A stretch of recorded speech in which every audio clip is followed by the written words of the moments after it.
have Dr. Barnsley Brown as my guest today. She's going to talk to us today about the 5 little known action stoppers that hold you hostage. And we all know that there are things that hold us hostage. We'd love to learn how to get away from them.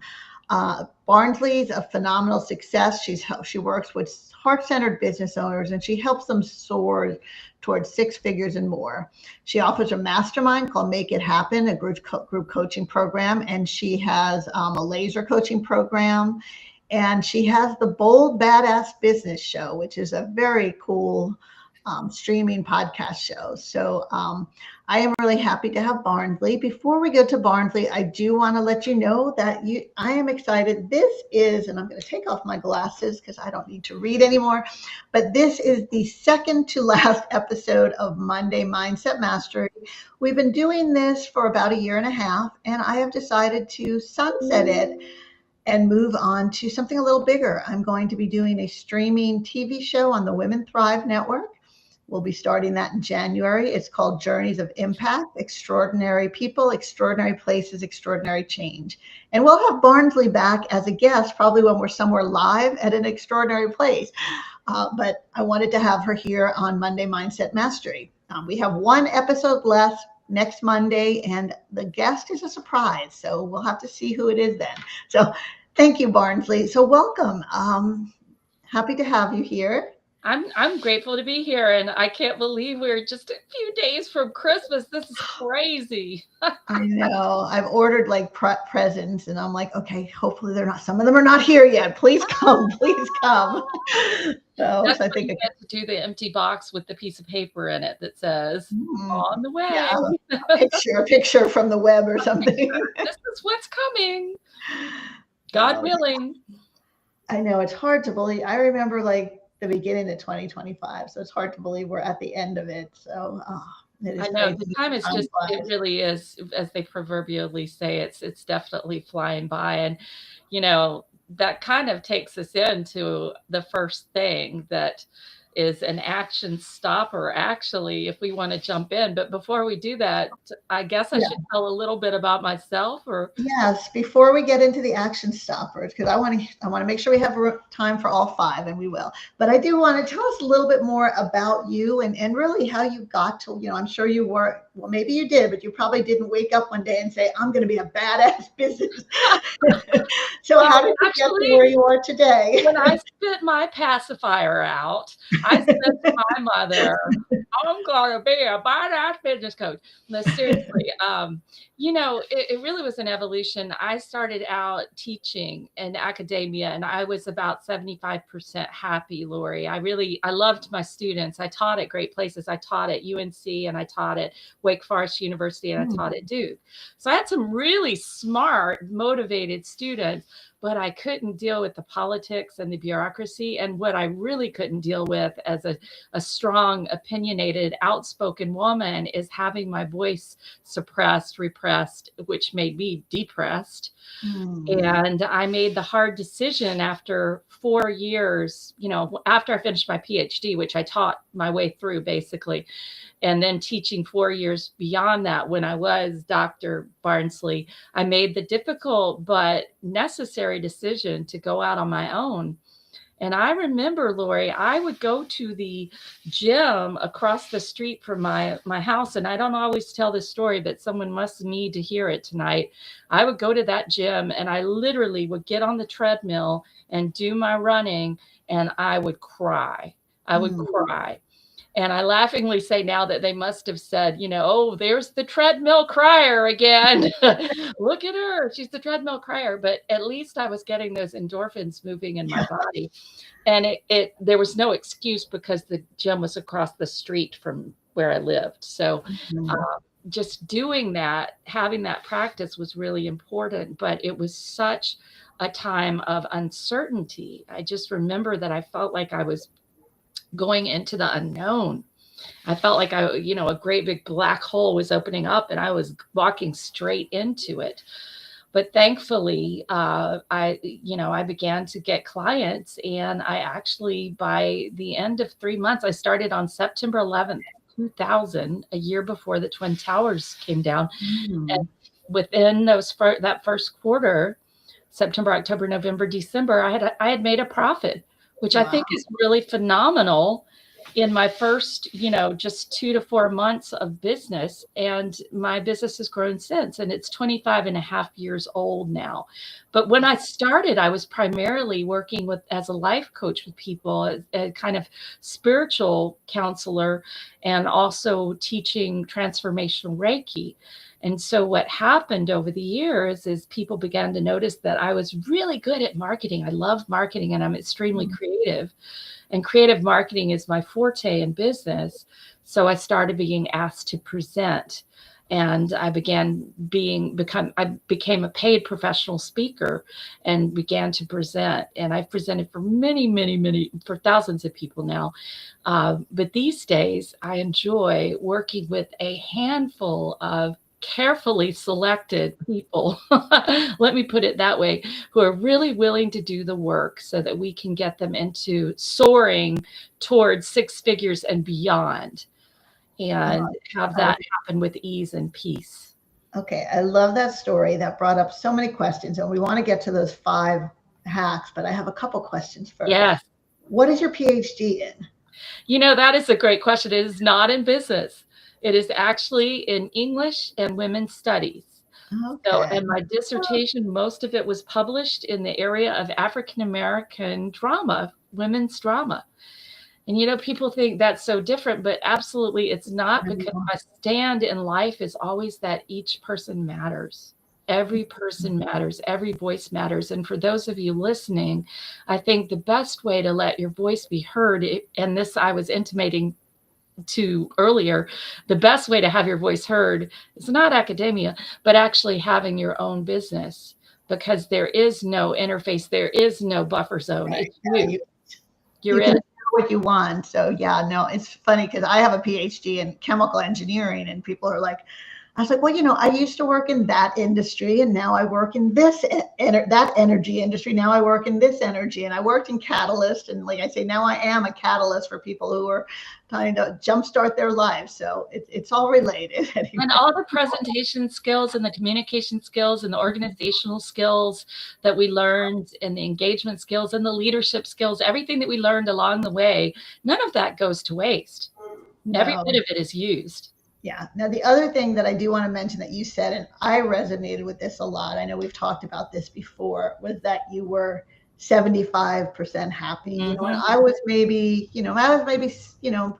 I bumped between 50 and 80% happy in my career and my jobs. And I know so many people out there, especially those people in corporate world or academia, are kind of like, well, I'm not miserable, so I should be content. I should stay. And it's like, no, 100% happy is what you want, at least in the 90s. And it's possible. 100% may be really impossible, perhaps, but why not 95 and above? Right. Yeah. Like at least happy where, okay, I may not be happy at this minute, but I'm happy this day, where we kind of figure, oh, well, it's good enough. And you loved your students. I loved my clients. I loved my coworkers. I just didn't love all the bureaucracy, the bosses, the rules. That's what you don't love. And bureaucratic. Yeah. Bleep. Okay. So we got that out here. We can now go to hack number 1. Well, we can, but there was something that I was going to say too, and that is that, people think when they become an entrepreneur that it's going to be all smooth sailing and it's going to be just so much fun. But let me say, there are days that I think, why in the heck did I do this? There are moments like that. Now, they're pretty few and far between, but there are moments like that where I think, maybe I should just go get a job, and just do what everyone else is doing. But I realize that those are moments of that are, they're rare, and they're just moments when there's been something that has been troubling that's happened. Right. Yeah. No, I know what you mean. I can, when the job that offers me, $500,000 a year, and I get to make my own decisions, and when that one comes up, I might take it. I can work from home, and I get to make the hours, and I get as much vacation as I want. Yep. I will sign up for that one. I might take a job, but you might take that one. Yeah, I'm waiting for that one. That hasn't popped up on my my LinkedIn yet. So you get to create that one for yourself.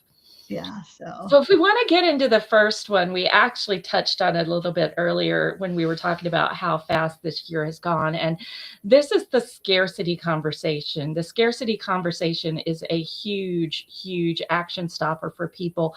And it takes the form of, I don't have enough time. I don't have enough money. I don't have enough help. I don't have enough resources. I don't have enough love.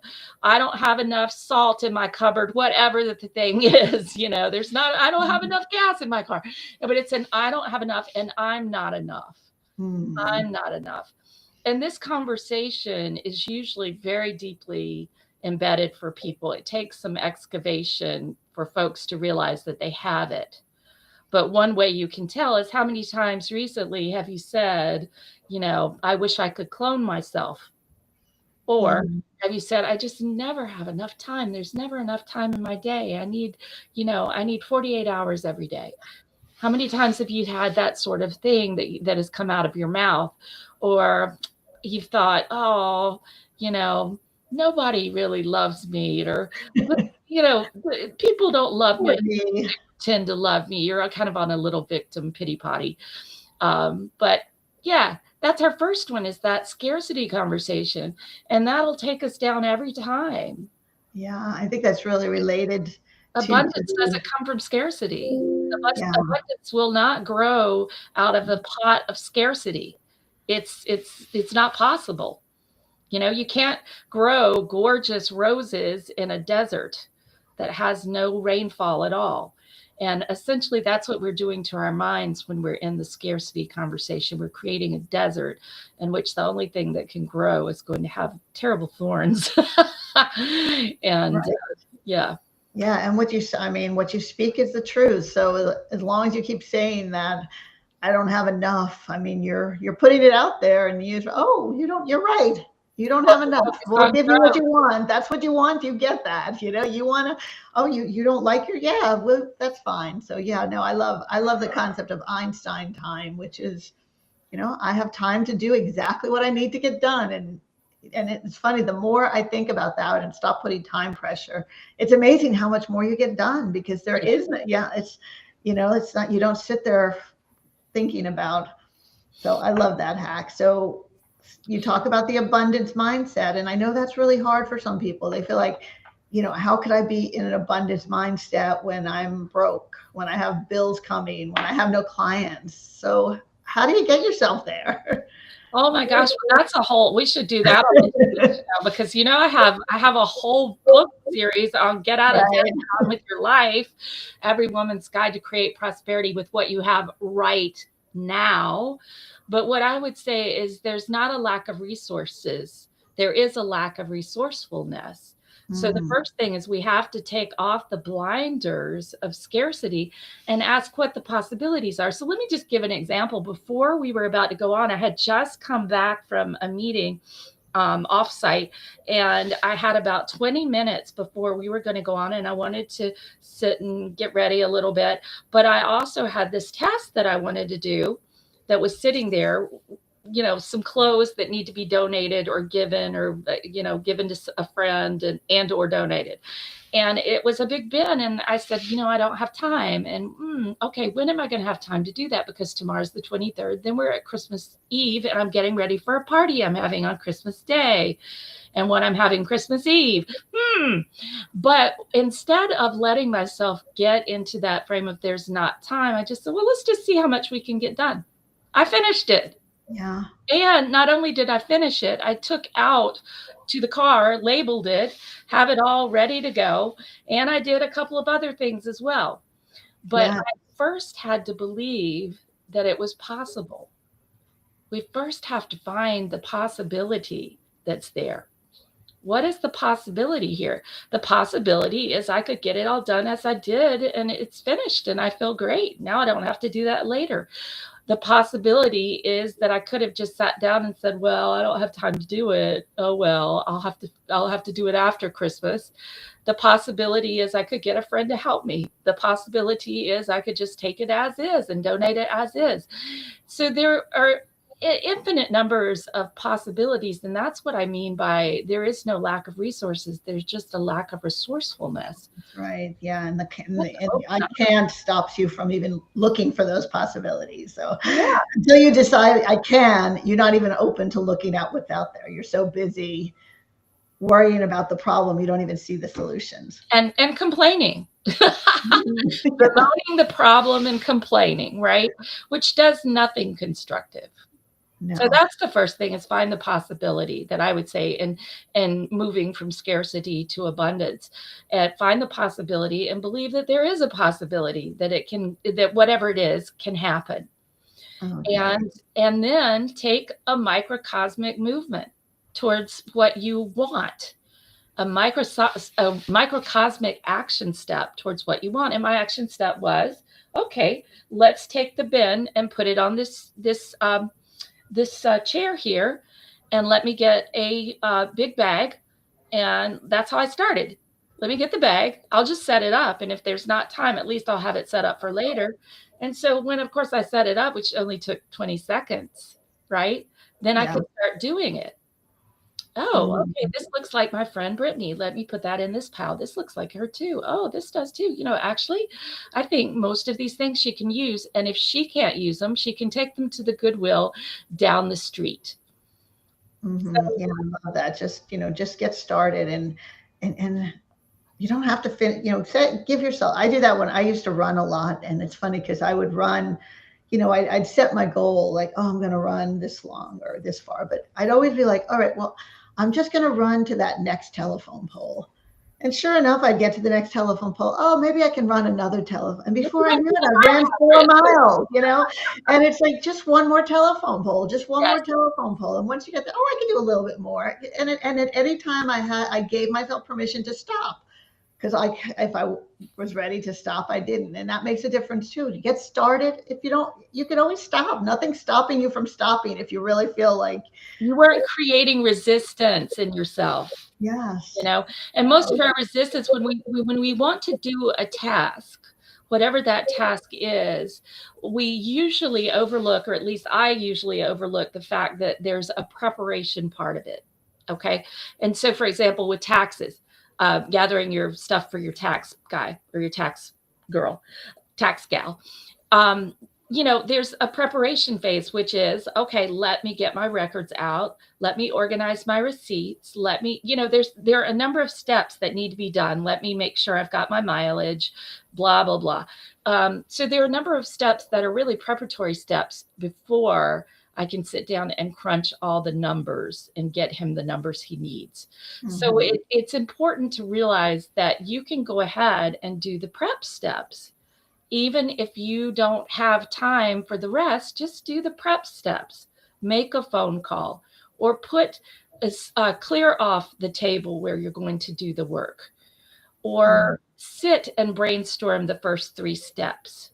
But do some preparation, and it's going to make it so much easier, because then when you start, you can just start right in. I love that. All right, let's get to hack number 2. That Hack first one is very valuable. Stopper number 2. Okay, let's talk about rats for a second. There was this experiment done on rats. And what they would do is, when the rats would come to get some cheese, they would get an electric shock. Okay, so the rats would go to get the cheese, they get shocked. The rats would go back to the same place to get the cheese, they get shocked. The rats would go back to get the cheese and they get shocked. Well, eventually the shock was taken away and the rats wouldn't go and get the cheese, right? Because they had learned helplessness. So the second action stopper is learned helplessness. In a lot of situations we've been taught, or we've learned by osmosis, basically by modeling people or counter modeling people, we've learned helplessness. For women, for instance, I don't know how to change my oil. I don't know anything about my car. Well, goodness gracious, I just changed the air filter on my new car, figured it out without any help whatsoever. Got a YouTube video and off I went. But, if I ascribed to what many women do, I wouldn't have even tried. I would have let the helplessness stop me until I could ask for help, right? Which we also know is very hard for people, very hard to ask for help. So I would say here, learned helplessness is really something that we have to let go of if we want to really get to where we want to go. No, I love that one. That's so true. And especially nowadays, like it's funny. I remember back when I was younger, I got a flat tire when I was traveling for business, and I'm changing my tire, and I was at this hotel where there was a group of it was military, some kind of military was staying there, and it was funny. Like I'm sitting there changing my hotel, and like 20 or 30 young soldier, in their uniform, military, walk by, and like I'm kind of like, well, now one of them asked me if I needed help, and I was kind of like, I asked him like, why didn't any of you ask me if I needed help? Like, well, you just look like you had it under control, and I was like, oh, okay. But we so many people would not even try it, and the funny thing is nowadays we've got Google, we've got TikTok. We can pretty much learn to do almost anything by putting it in our computers and getting a video that shows us. So there is no excuse for help. How do you do this? How do you do that? You put it out there and ChatGPT shows you, or TikTok has a video. Exactly. And let me just say, I have people all the time who come into my program and they want to have their hands held on technology. And here's what I always say. Your IT department is YT, which is YouTube. You go to YouTube and you put in very clearly what you need, and you'll find 5 or more videos that will walk you through by some nerd who loves to do videos. Yep. You need them. And use that, and, hire a virtual assistant, but just use your resources again. There's your resources. Or if you can take instructions that are verbal and you're not visual, predominantly visual as I am, that's why YouTube works so well for me. But if you can read instructions and follow them, then chat's going to help you. Any form of AI is going to help you figure out what to do. But the thing we can't do is just say, oh, I'm not good at technology. Right? So I won't get on Zoom. I can't figure this out, so I'm just not gonna do it. No, we can't do that. I can't figure out AI, so I'm not gonna use it. This is not a possibility these days. We have to learn and we have to master technology instead of letting technology make us the slave. We've got to master it. That's I see a lot of learned helplessness in that area as well. Definitely. Yeah. Sometimes it is just a choice too, like that, the lazy, it's easy to be helpless sometimes, but it doesn't get you anywhere. It's really easy, but then you feel guilty, right? Because it's like, oh man, I should be working on that, but instead I'm pretending I don't know, or that I can't figure it out, or that I can't find somebody who can figure it out. Exactly. I love that. What are you pretending not to know? What are you pretending not to know? That's a key thing in transformational leadership that they used to ask us. What are you pretending not to know? Which I think is another way to ask, where are you choosing helplessness? And maybe you're not only choosing helplessness, you're choosing hopelessness. Think about it. Yeah, that's a deep thought, isn't it? Like Jack Canty from Saturday Night Live. Deep thoughts with Dr. Barnsley, where are you not only choosing helplessness, but also hopelessness. But think about it. Yeah, the two are bedfellows, helplessness and hopelessness. Right. And it's not just, older people. I mean, I see that in young kids too. My son will call me up like, how do I do this? It's like, why are you asking me? Figure it out. Try it. Figure that thing out. Right. Call support. Get some help. Send an email. Yep. So, all right. Well, that's 2. What's that's the 2. Number 3. Okay. Number 3, I really love, and I think you'll like it too, because you've got your doctorate, and we know that the PhD is another. The acronym is also piled higher and deeper. Yeah. So this is the know-it-all conversation. This is a surefire action stopper Because if you believe you know it all, you are absolutely the opposite of coachable. And if you're not coachable, nothing can change. If you think you've got it all together and you know it all, there's no room for a growth mindset. It's absolutely a stagnant mindset, a static mindset, and the opposite of a growth mindset.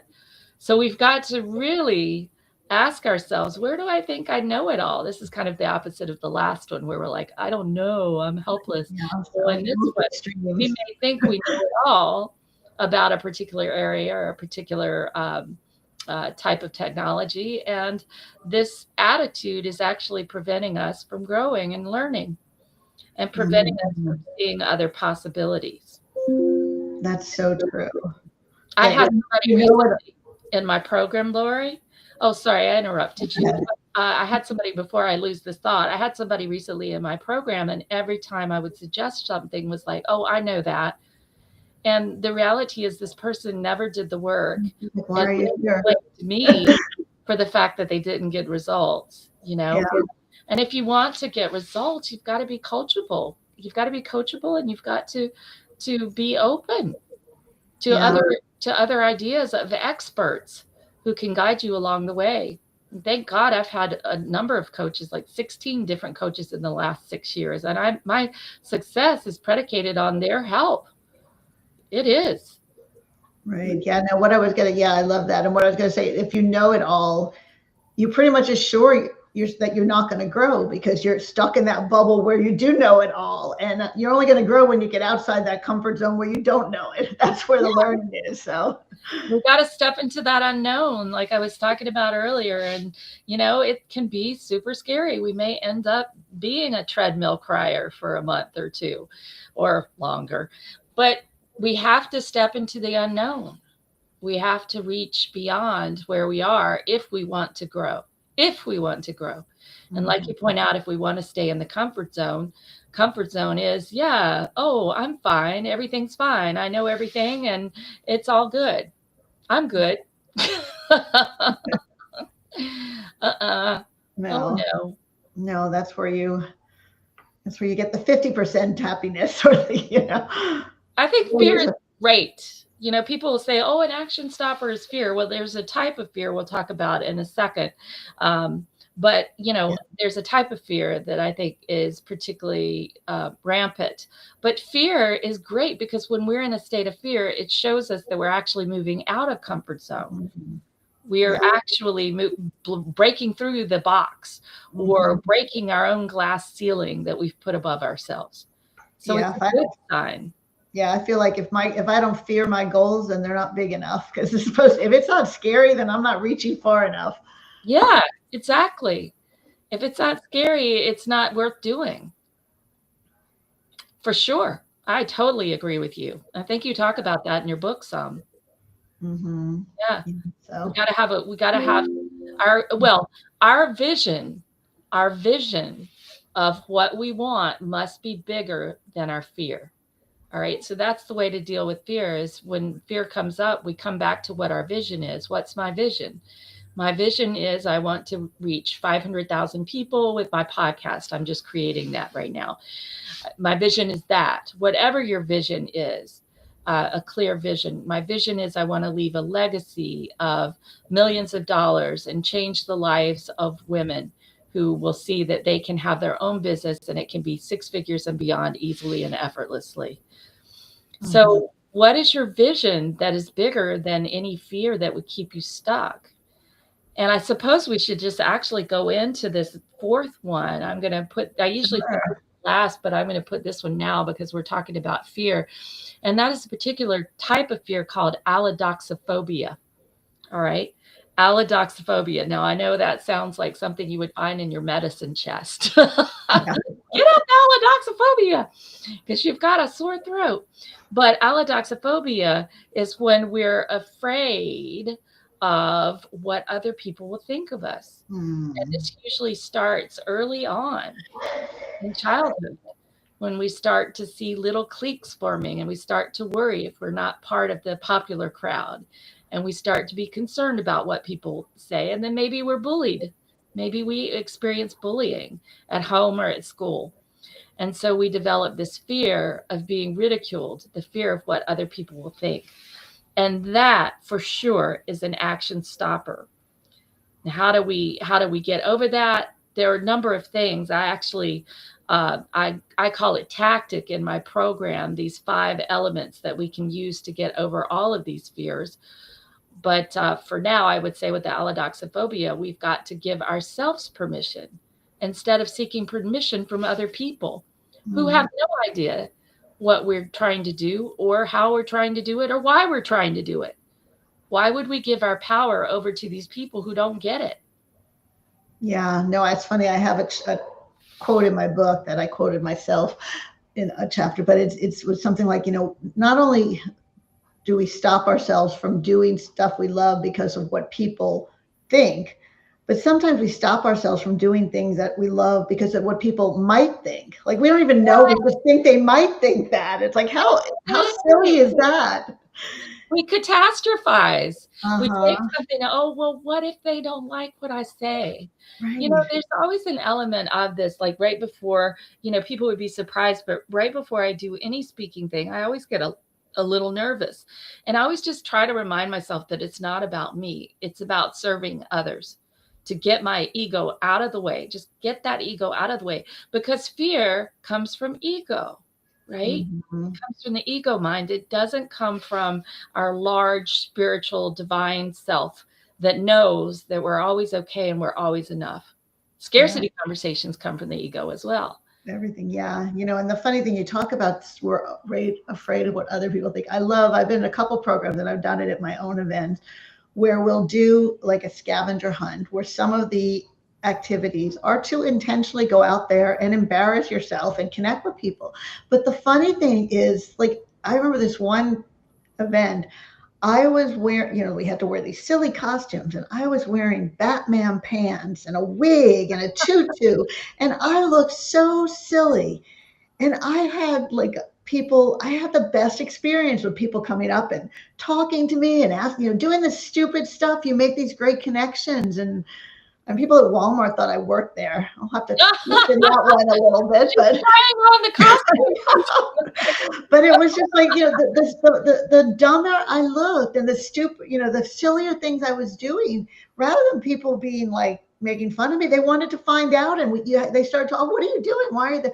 So by being embarrassed and worrying about what people think about us, we block those connections with people Yeah. too, because only when we're vulnerable and we're willing to let people in can we really make those connections. And we're willing to make a fool of ourselves. Yeah. Who has never made a fool of themselves? Not a single human being on this planet Right. has avoided that. We've always made a fool of ourselves in some way, form, or fashion during our lives. Mm-hmm. And to just be okay with that and to be human with that. We're human. We're human. Right. And, if I like to say, and for those of you who are not Christian, that's fine. We just take it as a Bible, as a text. But even Jesus said, Father, why have you forsaken me? He had a moment where he was just lost and felt foolish, felt like he'd failed completely. And just the historical, if you think about the crucifixion in a historical way, hysterical, but historical way, think about that. You're about to die. You're giving your life. In his mind, he's given his life to save other people and wash away the sins of all other people. And then to say, oh, well, I must have really messed up. Father, why have you forsaken me? Right. Yeah. So all the great leaders throughout history, Jesus included, Gandhi, Martin Luther King Jr., all the ones that we could go back and cite, these great leaders all had moments where they felt like they had completely failed. And they felt that they felt that they were nothing at that moment. Mm-hmm. So the thing is not to stay there. When we have a moment, let's realize it's a moment. This is a moment. Yes. Pass. This is not where I live. I don't live in I can't. As Henry Ford said, whether you can or you can't, you'll be right about it. Mm-hmm. Okay. Well, we've got one left. One left. We got One one more left. thing Oh, holding us hostage. one more, and that is confusion. How many Mm. times have you said to yourself, this is a surefire action stopper, have you said to yourself, oh, I'm really confused. I feel really lost. You're not confused. You are unmotivated. You're not confused. You're Resistance. unmotivated. So stop claiming that you're confused. What are you pretending not to know? But we'll do that. We'll say, oh, I'm so confused. I feel lost. I don't know what to do next. Well, if you did know, what would it be? Ask yourself. The truth of the matter is, that's a way to get the payoff of being off the hook, right? Mhm. If you're confused, you don't have to make any changes. You don't have to do Yeah. anything. You don't Yeah. have to stretch beyond comfort zone, which is very uncomfortable. That's why it's not comfort zone. It's called So true. uncomfortable zone. Yeah. And the confusion similar to like, oh, I can't decide. It's like, well, make a decision. Yeah, I love when people, it's like, if you can't decide, flip a coin, because as soon as you flip a coin, you'll know what you want to do. Because, if the Most, coin comes out the way you want, it's like, oh, good. If it doesn't, best 2 out of 3. So, most decisions are revocable. They can be yeah, changed, change. But this is what I call the confusion fallacy. And it's Mm. this idea that you don't know. Yes, you do know. You do know enough to get started doing something. And that is really important, because otherwise you're abnegating your responsibility. All right. You're not being responsible, 100% responsible for where you are in your life. So if I say, oh, I feel so lost, or, oh, gee, I don't know which way to go, blah, blah, blah. Basically, I don't then have to make a decision. I don't have to do anything. I can Mhm. just go sit and complain, right, on my pity pot. So it's a surefire action stopper. And you can always tell you're in the confusion fallacy, because you'll just hear those words come out of your mouth. Oh, I don't know what to do. Oh, I feel so lost. I'm just so confused. I'm so bewildered. I'm just I'm just surprised. Yeah. So that's, I love these 5 action stoppers. And the one thing you can say, all of them are excuses. Yeah. None of them are real. None of them are, and none of them are results based. None of them are real. They're your excuses to stay where you are, really, to not take a chance. It's your excuse, it's your super glue. Your excuse to Mhm. stay stuck. That's what it is. And we all, myself included, we all have these. And in fact, if I ever have anybody in a seminar that I'm giving on this, and a longer seminar, who says, oh, I don't ever do that, then I know that's the one that they most plagues them, right? Right. Whichever one they say, oh, I'm never the know-it-all. You're doing it right now. Yeah, I wish I was saying, which one did I say I never was? There was one of them I was thinking, oh, that's not me. I wonder, was it the learned helplessness? No, I don't think it was that one. Allodoxophobia, fear of what No, other people will definitely give that one. I mean, I confusion didn't think it, fallacy, but I know. scarcity conversation. I don't know. It might have been the know-it-all, but I don't know. No. A lot of times people say, it's not the know-it-all. Oh, I'm not a know-it-all. Right. But I can be at times. If I can be initially, I'm one of those like know it all right away, but give me like 10 minutes and I'll think about, oh, wait, well, maybe you're right. Maybe I should learn this. So at least I give myself, I definitely, and it's gotten less, but I think part of when you work in corporate, trying to be that know it all as a protection, like you have to do. exactly, you have to wear the mask of that. Well, let me give you a suggestion for the business owners. All right. You can tell you're being a know-it-all when you don't want to delegate to other people. Mhm. All right. Because you're the one who does it the best. You're the only one who knows how to do it right. You're the know-it-all. Right. And so if you find yourself not delegating in your business, you better believe you've got a know-it-all conversation going on behind the scenes, deep in your subconscious. So it's time to root that crap out. Root out the crap and use it to grow some new flowers of, I deserve help. and I don't know it all, and someone else who really loves this can do this instead of me. I love this. This has been great, Barnsley. And I could talk to you forever, but I try to keep I've already gone longer because this has been Yes, so I was great going to and say we went usual. longer because We're we were having so talking, much yeah. fun. But I am delegating, and I do have an appointment with my VA to delegate some more work in Yes, about 10 minutes. absolutely. So But I we want covered what we needed to cover. we've got those 5. Let me ask you, if someone wants to hear your podcasts, learn about you, how do they connect with you? Where do they find Dr. Barnsley? Well, I would say the best way to get into my world is to go to my website, which is spirited, SPIRITED dash, not underscore, it's a dash, solutions, SOLUTIONS.com. And I have a complimentary ebook there, How to Overcome Overwhelm in 7 Easy Steps. And, overwhelm is a big thing that keeps people stuck. So go and get your complimentary copy of that, and that will get you into my world. And you can also find me on Facebook. Just go to facebook.com/Dr. Barnsley, DRBARNSLEY. And that's where you can tune in at 4:30 p.m. on Fridays, 4:30 p.m. Eastern. You can tune in for the Bold Badass Business Show.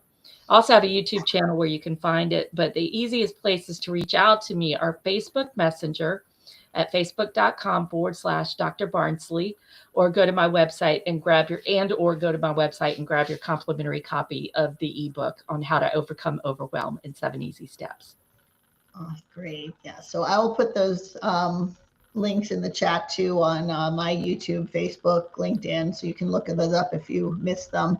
And you can follow. Lori, I do have a couple of spots open in my Make It Happen Mastermind.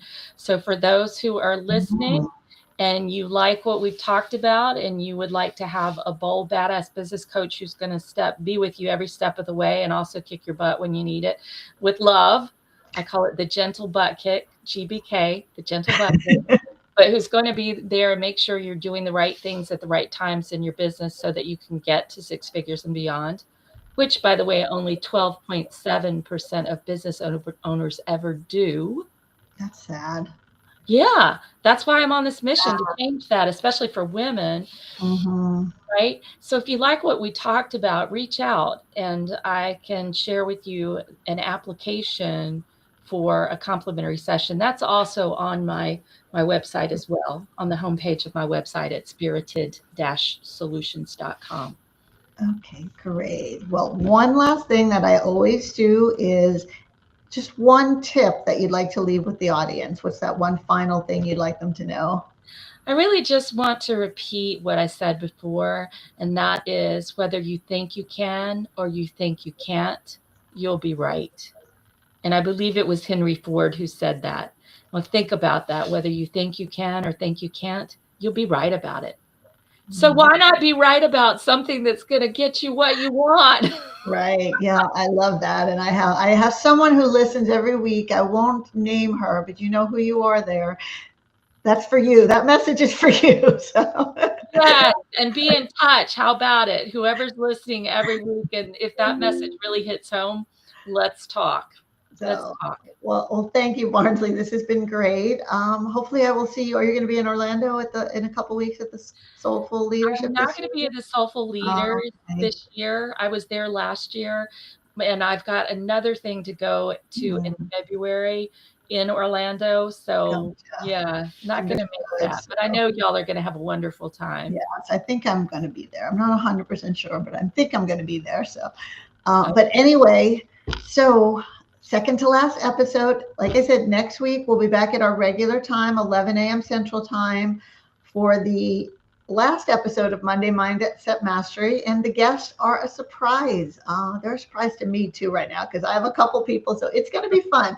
I may have 2 guests, I may have 3 guests, it may just be me, who knows, but it'll be great. And then I will be sharing hopefully next week, I'll have information about the streaming YouTube show. And the first episode is almost ready, and that'll be twice a month, and we'll have great guests. We'll have Barnsley back some point, and we'll be traveling all over the world where we'll be filming this episode as well. So thank you, everyone. Have a fantastic holiday. I can't believe it's December 22nd. And hopefully I will see you next week. It's, even though it's the holiday, spend 30, 40 minutes learning something, getting your mindset in that right place and start the year right. And, as Barnsley said, don't put it off. Don't make excuses. You don't have to wait till January 1st to get going. You can get going right now. So have a Thanks for fantastic having me on, holiday. Lori. Thank you Thank so you much. for being here.